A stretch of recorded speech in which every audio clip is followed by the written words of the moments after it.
I feel a little bit vulnerable, if I'm honest. Honesty makes me feel vulnerable. Fluttering here in this part of my body means it's the right thing to do. It usually comes before I'm going to do something big. I freed myself and my children from a 20-year relationship. My partner was a drug addict, but my focus was on the fact that he was having an affair.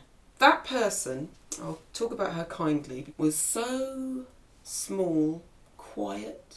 It was needy. I desperately wanted him to notice me. That was a difficult time. And then what I did was I threw myself into looking after my girls. Both my girls went to university. I was really looking forward to it, actually. And I was looking forward to, having a house for myself, knowing where all my clothes were, that kind of stuff. And then they left and I was forced to look at my life and realise that I wasn't particularly happy. So I'm in a meeting and I have a lot to do and I feel my anxiety is here and the fire alarm goes. At that moment, something inside me snapped. And I thought, I'm not going outside, that's not happening. So I packed my stuff up and I dutifully marched upstairs to my office, put my laptop inside a bag, grabbed all the paperwork I needed, left my office. I do remember walking into my living room, sitting down, putting the TV on, putting mute on, and then opening my laptop and carrying on working. And then 3 hours go by and I've done as much as I can do. And I look at the clock and it dawns on me that if I go to bed now, that the morning will come quicker and it'll all start again. And that's when I burst into tears. So I call my friend. She recognises that something's wrong and I don't. I just think I need a day off. And so she said, okay, on Friday, don't go back to work, go to the doctors. And the doctors signed me off for a week. I kept extending called a sick note. I spent a lot of time screening phone calls, sleeping a lot, eating really badly.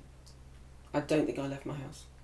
And if I went out, I would go to the nearest shop and I would hair down, hood up, hugging the side of the hedges and the walls and pray that I didn't see anybody I know. And I spent a lot of time hiding. And I was also starting to realise that these hot flushes were not because my boiler was broken and I didn't need to keep opening the windows and call British Gas. I was going through menopause. I was 52. I booked myself a weekend away by the seaside. I remember walking to the top of Beachy Head. It's famous for people committing suicide there, actually. I walk up there with no intentions about doing anything awful. But those thoughts had come into my head when I was lying under my duvet in my bed. Thinking about my girls, they popped into my head. It's not like, I lay there thinking, ooh, all the different ways I could. But it would be a lot easier if I wasn't here. Because the endowment would pay the mortgage and they would have all this money from the house and they could be free and I wouldn't be in the way. Yeah. So standing on the top of a cliff where I knew that lots of people had taken their lives, and realising very clearly that that's not what I wanted to do. I made a decision that I wanted to live. Then and there. February 2015. And that was the start of something else, but the end of something as well. So I went to the doctors and the doctor said the words and I was like, but that happens to other people. I couldn't understand that. Sometimes I laughed and yet I was still depressed. I didn't know you could do that. Mm-hmm. So I didn't think I could be depressed because I'm Karen Arthur, I don't get depressed. Mm-hmm. And I think this is possibly bigger, what would I be if I wasn't a teacher? Where would my identity be? I've always been a teacher. I've prided myself on reaching the point that I'd reached, being a head of house and being in charge of all the kids and being looked up to and having status. I didn't understand how powerful I am. When I was better, because I went into therapy and, thought I'd do it for 6 weeks and then I'd be fixed. I ended up doing it for 3 years. It was the most amazing, best gift I've ever given myself. Because I went in thinking I can control what I would say and what would come out. My therapist was absolutely amazing. He called me out on all my bullshit. Said, oh, you're a great storyteller, but how did you feel? And I'm like, I'd learned not to feel. So I went in talking about one thing, and gradually, possibly 2 years on, I ended up talking about the thing that I really need to talk about, which is my relationship with my dad. It's always your dad, isn't it? Mm-hmm. Depression and menopause forced me to be honest with myself and with people around me. If you're self-aware and you are willing to grow and learn yourself, then growing older, menopause and that gateway to the next phase of your life is just, it's liberating. Women who have the hardest time in here, not physically, with menopause, are women who are holding on to being young by their claws. I've always been a conventional Western size shape, and menopause has added bits. I have soft bits, and I'm getting used to this. I think that my dressing has changed. I no longer think, oh, I have to wear this because I'm going to this event, or I have to show this off, and I'm gentler with myself. So when I do have days where I'm not feeling like Superwoman, I just allow that. I spent all my time not being me because I thought that me wasn't good enough, so I had to be something else. Trying to be black enough, white enough, slim enough, feeling I wasn't good enough, wanting my partner to marry me. And so I realised that, you know, all these years later, that allowing myself to fall in love with my little pot belly and my lines has meant that I'm much, much better.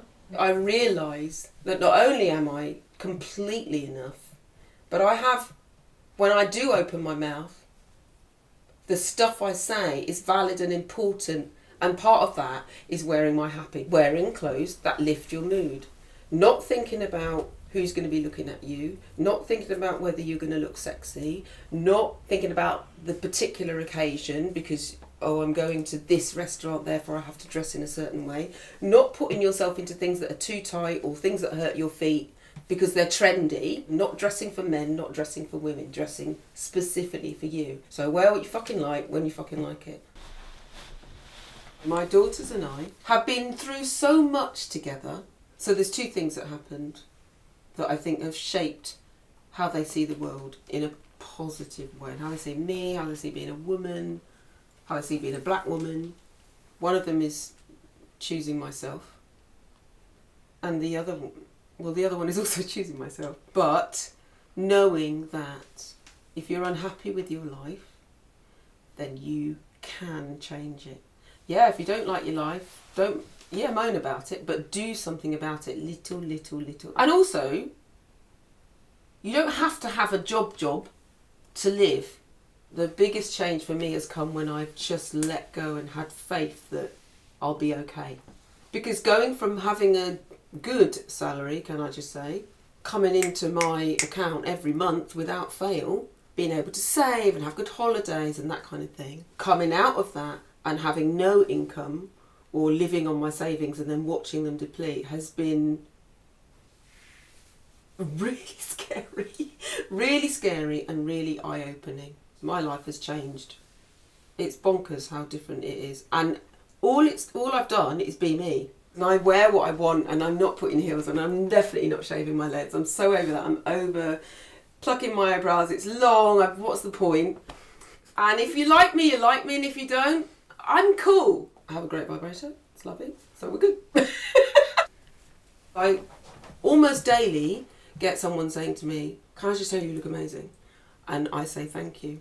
And then I have to bite my tongue because I want to turn around and say, oh, I just threw this on, or, oh, this is just a bit of fabric. I'm not doing that anymore because this is no accident. When someone sees you wearing exactly what you want to wear, in some little way, it empowers them to do the same thing.